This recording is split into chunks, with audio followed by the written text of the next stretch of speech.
This segment is brought to you by A.J. Doman Chevrolet. We say yes when others say no.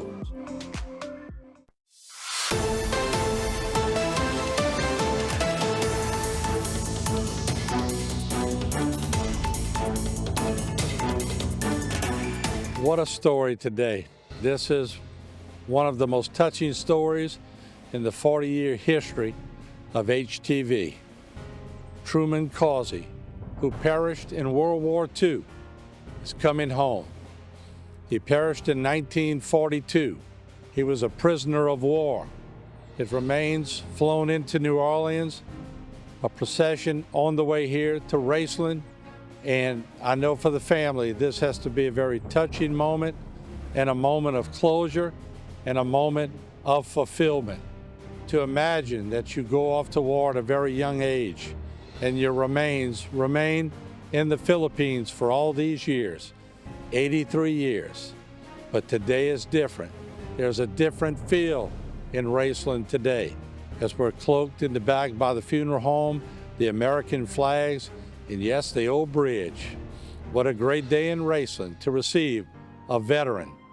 Truman Causey is coming back home. Truman George Causey, who was a prisoner of war during World War II, will finally return home to Louisiana, like we said, after 83 years.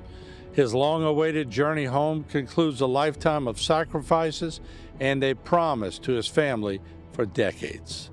Born in Port Vincent, Louisiana on August 3, 1909, to George Columbus Causey and Annie Broussard Causey, Truman was the oldest of 5 children. He was known for his humble and kind spirit and his love for his family. He first enlisted in the U.S. Army Air Corps at the age of 16. During his service, Truman was a technical sergeant assigned to the 17th Bombardment Squadron within the 27th Bombardment Group, and he was deployed in the Philippine Islands. He fought bravely against Japanese enemy forces before being captured and held as a prisoner of war in December of 1941. This was the same month and year that his younger child was born. Truman survived the 65-mile brutal Bataan Death March in April 1942, only to perish from malnutrition and disease on November 15, 1942. At the age of 33, he died in captivity at the Kamanushan Japanese prison camp, along with over 2,500 other prisoners of war. His remains were buried in a common grave alongside fellow soldiers until the unidentifiable remains from the grave were reburied in the Manila American Cemetery and Memorial in the Philippines. His remains were disinterred in 2018 for laboratory analysis by the Defense POW MIA Accounting Agency. Through modern scientific advancements, including DNA and anthropological isotope analysis, the agency positively identified Truman's remains, bringing closure to his family that had never lost hope.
This segment was brought to you by A.J. Doman Chevrolet. We say yes when others say no.